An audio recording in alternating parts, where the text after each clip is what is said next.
Apridasitorus dengan nomor BP 2323008. Di sini saya akan menjelaskan proses kristalizer atau kelarutan, ekstraksi cair-cair, dan ekstraksi padat cair. Apa itu kristalisasi? Kristalisasi adalah proses pembentukan partikel padat dari larutan cair melalui penguapan atau pendinginan larutan jenuh. Kristalisasi terjadi ketika larutan dipekatkan dan biasanya didinginkan hingga konsentrasi zat terlarut menjadi lebih besar daripada kelarutan pada suhu tersebut. Hasil kristal ini dapat dihitung dengan mengetahui konsentrasi awal zat terlarut, suhu akhir, dan kelarutan pada suhu tertentu. Kemudian kenapa menggunakan kristalisasi? Untuk tujuannya yaitu untuk pemurnian produk, mengontrol kualitas produk akhir, mengurangi volume larutan, produksi kristal dengan ukuran yang spesifik. Untuk alasannya yaitu efisiensi pemisahan, biaya operasional lebih rendah, kualitas produk, dan fleksibilitas si prosesnya. Kemudian ini merupakan blok atau diagram neraca massa pada kristalisasi, di mana feed masuk ke dalam kristalizer atau tempat pengkristalan atau kristalisasi lah itu. Terus kemudian ada larutan yang turun ke bawah, yang disebut dengan saturated solution. Nah, baru ada produk yang berupa kristal.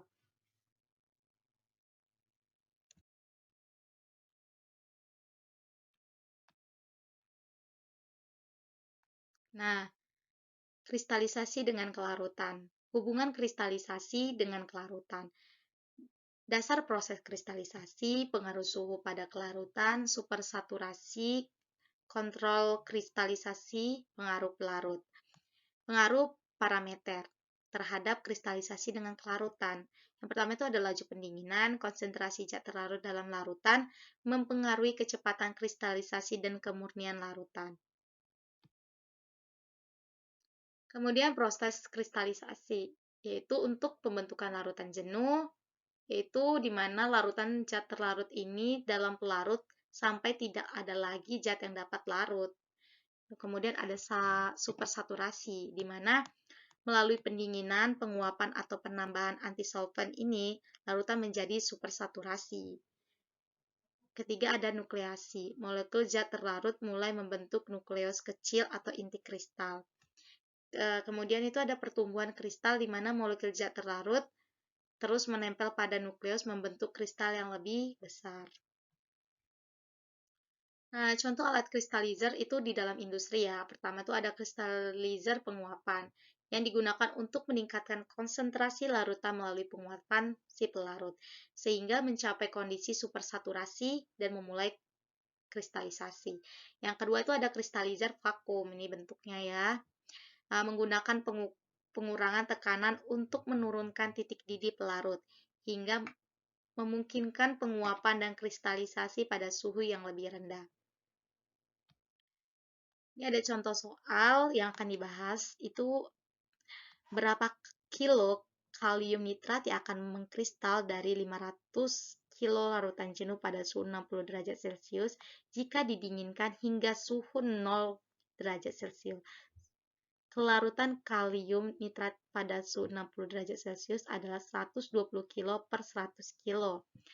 Air dan pada 0 derajat Celcius adalah 23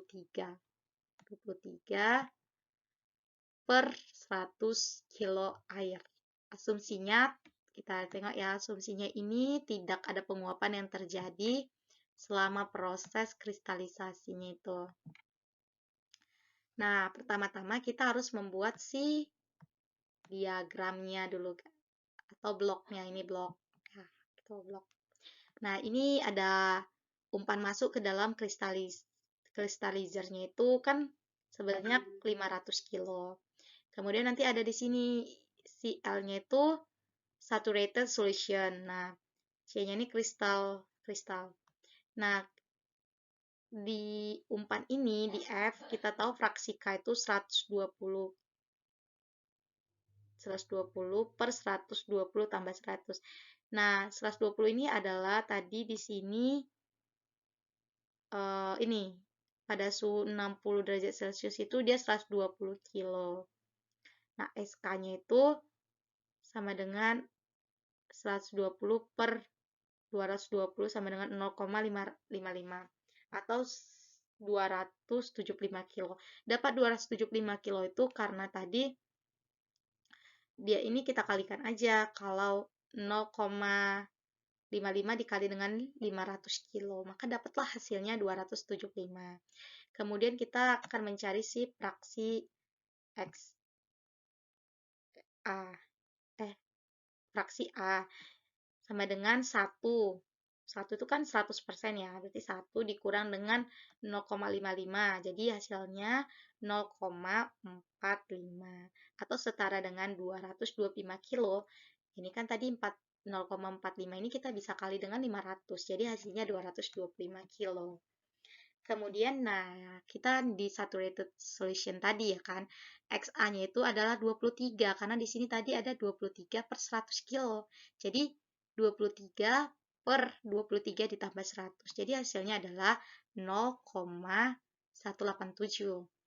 Nah, untuk mencari fraksi si K, tinggal kurangin aja. 100% kan 1. Berarti 1 dikurang dengan hasil tadi itu 0,187, maka kita dapat hasilnya ini, fraksikannya 0,813. Setelah itu semua kita move ke sini guys, kita move ke sini. Oke, kita cari lagi nih neraca massa totalnya atau R3 di sini. Jadi nanti ada R3. Ini R3 ya, ini R3. F3 si kristal ditambah si solution saturated tadi. Jadi 500 sama dengan C ditambah L. L sama dengan 500 dikurang C. Nah, setelah ini sudah kita ketahui, oke, ini udah dapat. Kita move lagi ke sini, guys. Kita cari lagi si neraca komponennya. Nah, kita cari neraca komponen dari si kalium nitrat. Nah, fraksi K dikali F3 si umpan sama dengan fraksi K dikali C. Fraksi K di C di sini nanti ya guys. Terus ditambah XK dikali L. Jadi kita dapat 0,55 tuh tadi dapatnya dari sini ya. 0,5 tuh nih. Oke, masukin aja nilainya ke sini. Dikali 500, masukin aja nilai si umpan ini ke sini. Sama dengan 0,01 dikali C ditambah 0,813. Nah, kita kali dengan 500 dikurang C. Kita dapat hasilnya 275 sama dengan 0,01 C ditambah dengan 406,5 dikurang dengan 0,813 C. Jadi hasilnya minus 131,5 sama dengan minus 0,803 C. Jadi dapatlah nilai si C-nya itu 163,76 kilo. Setelah ini dapat, ya udah kita masukin aja nilai si C-nya tuh di sini. Nah, L dikurang 500, L sama dengan 500 dikurang si C. L sama dengan 500 dikurang si 163,76. Maka diperoleh nilai si L 336,24 kilo. Nah, jadi jumlah kalium nitrat yang mengkristal yang keluar dari alat si kristalizer ini nanti dia keluar di sini kan. Nah, itu jumlahnya adalah 163,76. Nih, 76 gitu. Oke, kita move lagi ya ke materi selanjutnya, itu adalah ekstraksi. Ekstraksi adalah suatu proses pemisahan suatu zat berdasarkan perbedaan kelarutan terhadap dua cairan tidak saling larut yang berbeda, biasanya air dan yang lainnya berupa pelarut organik. Nah, di dalam ekstraksi ini ada dua jenis, yaitu ekstraksi cair-cair dan ekstraksi pada cair. Nah, kemudian ekstraksi cair-cair. Pengertiannya itu ekstraksi cair-cair adalah proses pemisahan komponen. Di komponennya itu dipisahkan ya guys. Nih, dari suatu larutan dengan menggunakan pelarut yang tidak bercampur dengan larutan. dengan prinsip perpindahan massa. Si massa ini solut dari satu fase ke fase lainnya. Terjadi akibat perbedaan konsentrasi. Jadi dia berpindah itu karena adanya perbedaan konsentrasi. Tujuan ekstraksi cair-cair itu memisahkan zat terlarut, pemurnian produk, pemekatan larutan, mengambil kembali komponen berharga dari campuran, dan analisis kimia. Ini merupakan diagram alir ekstraksi cair-cair, di mana kita lihat kalau feed atau umpan akan masuk ke ekstraksi, kemudian ada solvent atau pelarutnya masuk ke dalam ekstraksi, kemudian akan menghasilkan ekstrak dan raffinate. Faktor-faktor yang mempengaruhi ekstraksi cair-cair ada 3, sifat solut, di mana perbedaan kepolaran, muatan, dan ukuran molekul solut mempengaruhi distribusi ke dalam pelarut. Kedua itu ada sifat pelarut, di mana sifat pelarut ini ada polaritasnya, kelarutan, viskositas, dan tegangan-tegangan permukaan pelarut. Ekstraksi ini mempengaruhi efisiensi pemisahan. Yang ketiga ada kondisi abrasi, itu biasanya berhubungan dengan suhu, pH, waktu kontak, perbandingan volume, fasa-fasa yang mempengaruhi kesetimbangan ekstraksi. Kemudian itu ada alat ekstraksi cair-cair pada industri. Ini aku ngambil salah satu aja, ada centrifugal extractor. Di mana ekstraktor ini menggunakan gaya sentrifugal. Nih, gaya sentrifugal. Nah, kita tandain guys. Dia menggunakan gaya sentrifugal untuk meningkatkan pemisahan fase cair yang tidak saling larut. Cairan campuran dimasukkan ke dalam rotor yang berputar cepat, sehingga komponen yang lebih berat ini terdorong keluar. Nantinya komponen ini akan keluar dari komponen yang lebih ringan tetap di bagian dalam. Kemudian ini ada contoh soalnya. Suatu larutan piridin dalam air mengandung nih guys, mengandung 30% berat piridin dan 70% berat air diekstraksi dengan klorobenzena. Umpan dan pelarut dicampur dengan baik di dalam ekstraktor. Nanti ada ekstraktor, batch, dan campuran kemudian didiamkan untuk pemisahan fasa.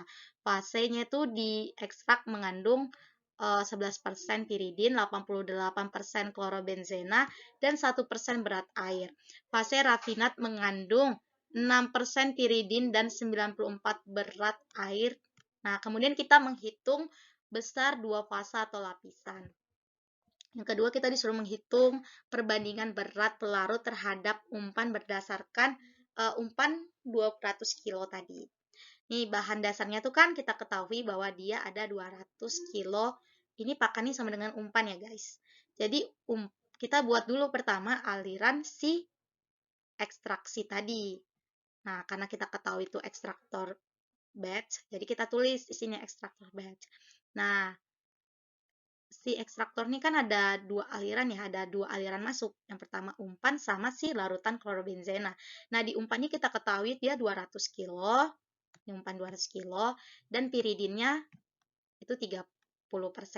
Nah, 30% itu kan sama dengan 0,3. Kan nih 0,3. Nah, kalau nanti dia akan sisanya itu kan H2O ya. Itu berarti H2O-nya nanti 70% ya. 70%. Jadi dia ada 70%. Ih, harusnya aku punya ini alat ya, tapi nantilah. Nanti 70% atau 0,7. Nah, di sini ada fase diekstrak. Kan tadi klorobenzena itu 88% atau 0,88 dan piridinnya itu 11% atau 0,11. Nanti 0,11. Nah, terus ada fase rafinat. Rafinat ya, rafinat itu 6% atau 0,6. Jadi nanti 0,6. Karena kita kan bagi dengan 100. Baru H2O-nya itu 94% atau 0,94. Nah, seperti kita ketahui, umpan ditambah pelarut, kan di sini ada umpan, terus sini ada pelarut. Sama dengan si fasa ekstrak ditambah dengan fasa rafinat. Kemudian kita masukin aja.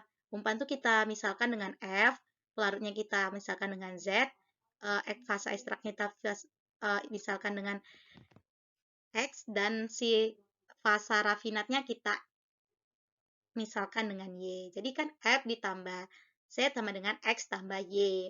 Nah, kita ketahui kalau tadi umpan tuh 200 kilo. Jadi kita masukin sini 200 kilo ditambah dengan Z sama dengan X tambah Y. Ini kita jadikan persamaan satu.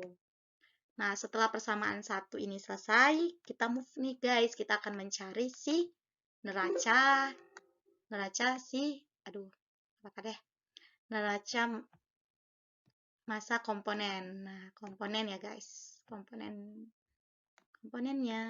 Nah, kita cari si piridin. Nanti kita cari aja fraksi piridin di umpan ditambah dengan fraksi piridin di larutan ditambah sama dengan fraksi piridin di X tadi apa tuh? Fase ekstrak ditambah dengan fraksa piridin di fase rafinat atau ya tadi. Jadi kita masukin aja umpannya kita ketahui 200. Nah, fraksinya itu kan tadi di umpan ada 30% atau 0,3 ditambah dengan 0. 0 itu berasal dari mana? Karena si fraksi di larutannya ini atau pelarutnya itu tidak ada. Jadi bernilai 0. Sama dengan 0,11 karena tadi di sini ada 11% ya kan, jadi 0,11 ditambah 0,06 Y karena di sini tadi 6% ya kan, di sini ada 6%. Nah, jadi 60 sama dengan 0,11 X ditambah dengan 0,06 Y. 0,11 X ditambah dengan 0,606 Y sama dengan 60. Ini kita jadikan persamaan 2. Oke. Kemudian kita ganti aja nih warnanya. H2O, air. Kita cari aja fraksi A di umpan ditambah dengan fraksi A di larutan atau pelarut tadi sama dengan fraksi A di fasa ekstrak ditambah dengan fraksi A di fasa rafinat. Jadi tadi ada 200 dikali 0,7. 0,7 dapatnya dari mana? Dari ini 100% dikurang 30%. Jadi kan 100% itu 1 dikurang dengan 0,3. Jadi 0,7. Di sini 0,7 ya. 0,7 ditambah dengan 0 karena tadi di sini juga 0 ya nilainya. Jadi sama dengan 0,01 X ditambah dengan 0,94 Y. Jadi hasilnya 140 sama dengan 0,01 X ditambah dengan 0,94 Y. Nah, kita dapat lagi nih persamaan 3. Persamaan 3-nya itu senilai, kenapa lagi nih? Senilai 0,01 X ditambah 0,94 Y sama dengan 140. Oke, warna ini aja kali ya. Nih. Nah, setelah kita dapat nih persamaan 1, 2, dan 3, kita move ke fase berikutnya yaitu eliminasi. Kita eliminasi persamaan 2 dan 3. Kenapa pilih 2 dan 3? Ya karena aku pengen aja 2 dan 3. Jadi 0,11X di persamaan 2 tadi kan. Ditambah dengan 0,06Y sama dengan 60. Persamaan 3 tadi 0,01X ditambah dengan 0,94Y sama dengan 140. Nah, ini kita kalikan aja. Ini 0,1, ini 0,01, ini 0,11. Karena kita nanti tujuannya akan menghilangkan si X. Jadi nanti dapat hasilnya 0,00011X ditambah dengan 0,0006Y sama dengan 0,6. Nah, untuk di persamaan 3 ini kita peroleh juga 0,00X 0,00011X ditambah dengan 0,1034Y sama dengan 15,4. Ya udah 15,4. Pasti ini ada nggak sih kayak bisa nggak sih dicoret? Nggak bisa ya. Tunggu kita ganti ya guys. Nah ini kita bisa coret kan, coret aja nih. Jadi sisanya ini nanti tinggal ini aja Y. Jadi 0,006Y kita kurangi aja dengan 0,1034Y. Jadi minus 0,1028Y. Sama dengan minus 14,8. Atau Y sama dengan berapa ini? Gelap. Ditutup. tadi bentar. Wait. 100 berapa tadi ya? Maaf lupa.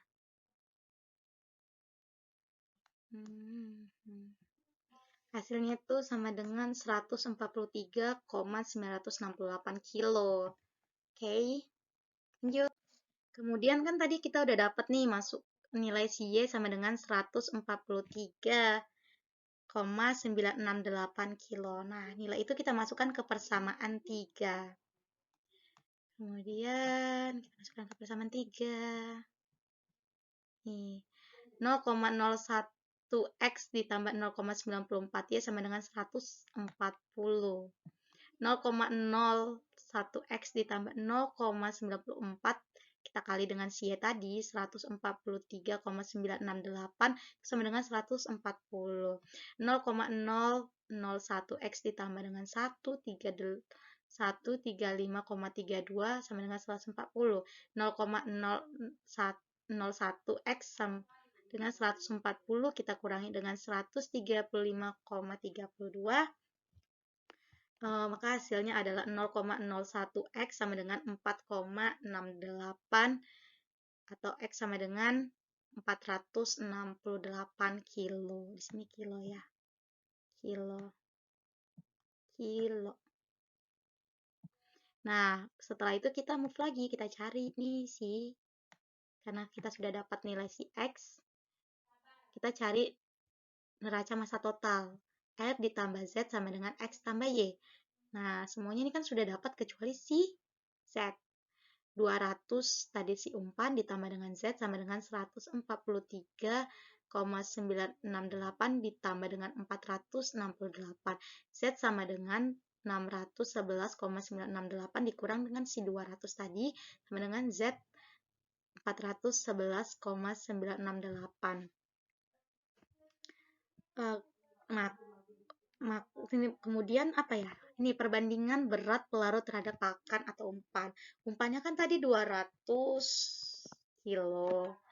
Maka perbandingannya tadi kan dapat nih si pelarutnya 411,968. Kita bagi aja dengan si umpan 200.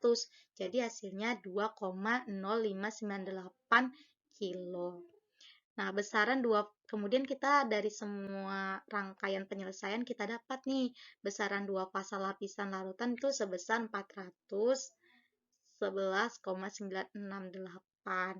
Perbandingan berat pelarut terhadap umpan berdasarkan si umpan masuk tadi 200 kilo itu sebesar 2,0598.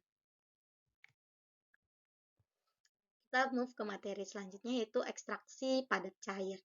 Nah, ekstraksi padat cair atau leaching adalah proses pemisahan zat yang dapat melarut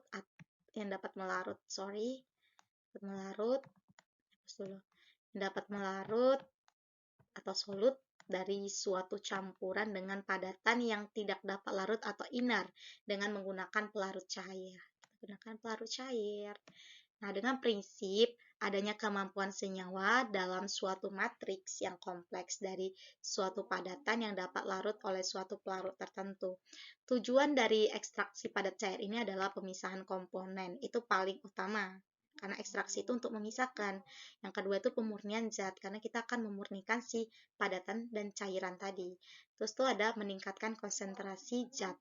Karena ekstraksi itu kan terjadi karena adanya perbedaan si konsentrasi. Jadi itu untuk meningkatkan konsentrasi zat juga. Contoh penerapannya itu bisa ekstraksi minyak sawit, terus ekstraksi emas, ekstraksi kafein, ekstraksi senyawa aktif. Faktor-faktor yang mempengaruhi ekstraksi padat cair itu ada dua, karakteristik pelarut dan kondisi operasi. Kalau dia karakteristik pelarut itu berhubungan dengan sifat fiskokimia pelarut seperti polaritasnya, titik didih, terus viskositas, terus menentukan kemampuan ekstraksi.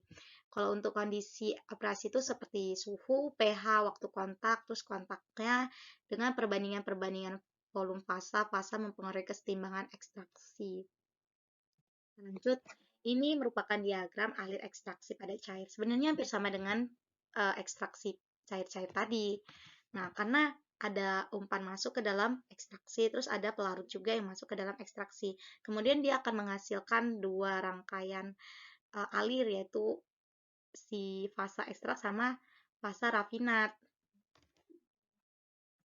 Ini contoh alat ekstraksi pada cair. Ada percolation extraction. Percolation extraction bekerja berdasarkan prinsip perkolasi, di mana pelarut dilewatkan melalui kolom yang berisi bahan padat. Kita tandai dulu kalau dia tuh dilewatkan melalui kolom padat ya kan. Ini kolom padat. Salah. Melalui kolom padat. Nah, pelarut bergerak secara gravitasi. Jadi kayak nanti tuh mungkin pelarutnya masuk melalui uh, gravitasi ya kan, atau tekanan dari atas ke bawah kan mungkin, karena dia dari atas ke bawah melalui bahan padat, terus melarutkan komponen yang diinginkan dan mengalir keluar sebagai ekstrak. Jadi nanti komponen itu akan keluar sebagai ekstraknya. Seperti tadi di diagram alir tadi, proses ini dapat diulang atau dilakukan secara terus-menerus atau continuous untuk meningkatkan efisiensi si ekstraksi. Ini adalah contoh soal mengenai ekstraksi padat cair. Nih, suatu biji-bijian mengandung minyak 50%. Oke, ini 0,5. Terus pulpnya tuh 41% atau 0,41, terus garamnya tuh 4% atau 0,04, sisanya air. Untuk mengambil minyak dilakukan ekstraksi pada cair. Oke, berarti kan ya ekstraksi pada cair. Sebagai pelarut digunakan heksan. Nah, pelarutnya heksan. Tandai dulu dong. Underflow-nya itu atau produk bawah mengandung heksan 26%. Nah, garamnya itu 3,5%, minyaknya 16%, dan airnya 8,5%. Sisanya adalah pulp. Overflow si rafinat ini mengandung 25%, sisa larutan jernih. Terus kemudian untuk mengambil minyak dan memulihkan heksan, overflow ini dialirkan ke kolom distilat sehingga diperoleh heksan 95%. Jadi tadi heksannya tuh awalnya tadi berapa ya? Bentar. 26. Jadi kan 95 sebagai produk atas kolom distilat. Oke, distilasi. Produk bawah kolom distilasi adalah minyak untuk mengolah 120 kilo biji-bijian. Ada 3 tugas nih, yaitu menghitung solvent yang digunakan atau si heksannya. Yang kedua, itu kita hitung persen si heksan yang dipulihkan dari si underflow itu. Yang ketiga itu kita harus menghitung si minyak yang dipulihkan. Jadi untuk penyelesaiannya, ya seperti biasa harus menggunakan diagram alir atau blok. Ini kita buat ekstraksi. Sebenarnya karena dia di kolom distilasi ya. Ini kemungkinan saya salah sih. Ini pokoknya intinya di sini dia kolom distilasi. Kita tulis. Bisa nggak sih dicoret aja. KD lah ya. Nah di sini dia bilang di kolom distilasi. Oke. Basisnya tuh umpannya 120 kilo. Nah di sini mengolah 120 kilo. Terus masuk ke si kolom distilat. Ini S, C. Terus ada R. Sini ada minyaknya tuh 25% ya. Ya, 25% larutan. Terus di umpan ini ada yang jernihnya tadi ada 75%, minyaknya ada 50% atau 0,5. Nah, 0,5 kita kali dengan 120, itu hasilnya dengan jadi 60 kilo. Nah, pulpnya itu 41%. Nah, kita kalikan aja 41% 0,41 dikali dengan 120 kilo. Jadi hasilnya adalah 49,2 kilo. Untuk garam sendiri itu 4% atau 0,04. Sebenarnya bisa kita kalikan aja dengan 120 kilo. Terus ada H2O-nya itu atau air itu dia 5 kilo. Nah, untuk di U-nya itu pulpnya itu 46%. Berarti ada kayaknya kan tadi masuknya segini, pulpnya tuh tadi 4/1. Tapi tidak tiba-tiba dia turun, dia mengalami kenaikan ya, jadi 46%.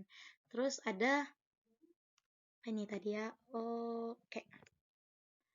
Ada garam 3,5%, terus ada minyak 16%, terus tadi ada heksannya ya di sini jadi 26%, minyaknya 16%, H2O-nya 8,5% sesuai dengan yang di soal.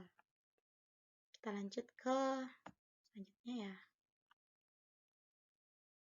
Nah, setelah kita sudah membuat blok atau diagram alir si ekstraksi tadi di kolom distilat, nah, kita cari neraca massa total dengan rumus F ditambah S sama dengan U ditambah R. Karena tadi ada umpan, terus ada S yang naik ke atas, terus ada si U yang ke bawah, terus ada si R sebagai produk.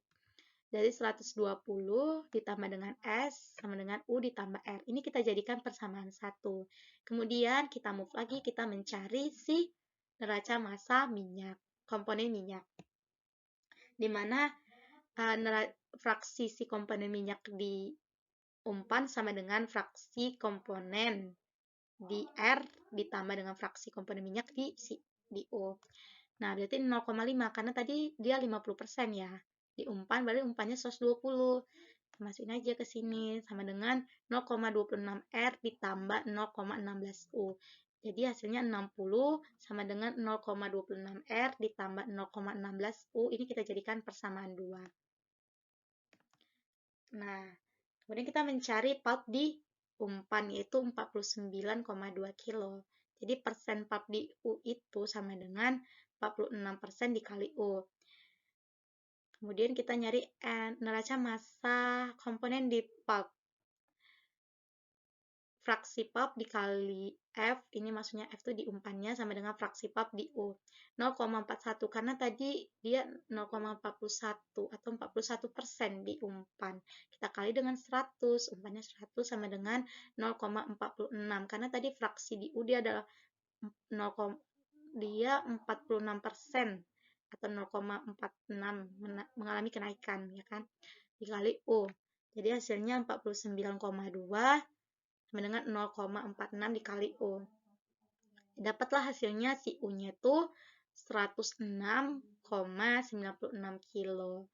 Kemudian dari nilai U yang sudah kita diperoleh ini, kita masukkan ke persamaan 2. Masukin ke persamaan 2. 60 sama dengan 0,26 R ditambah 0,16 U. 60 sama dengan 0,26 R ditambah 0,16 dikali nilai si U tadi 106,96. Maka kita peroleh 42,89 sama dengan 0,26 R. Jadi nilai R adalah 164,96 kilo. Nah, dari persamaan neraca massa yang telah diperoleh, kan si F-nya sudah dapat, si umpan memang sudah ada, terus si S-nya belum diketahui, U-nya sudah dapat ya kan, tadi 106, terus si R-nya juga tadi 164, jadi kita masukin aja nilainya 120 ditambah dengan S sama dengan 106,96 ditambah dengan 164 120 ditambah S sama dengan 271,92. S sama dengan 151,92 kilo.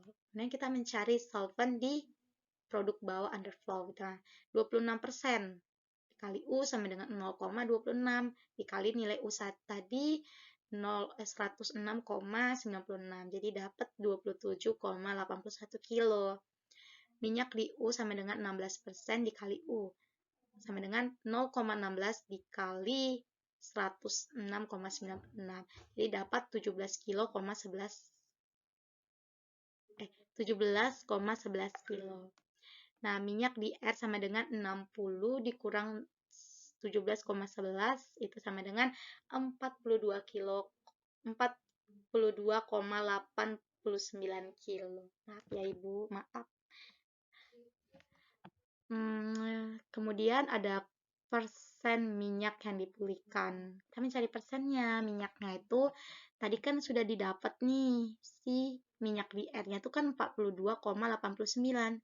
Kita bagi aja dengan 60, baru kita kali dengan 100% karena kita mencari persenannya.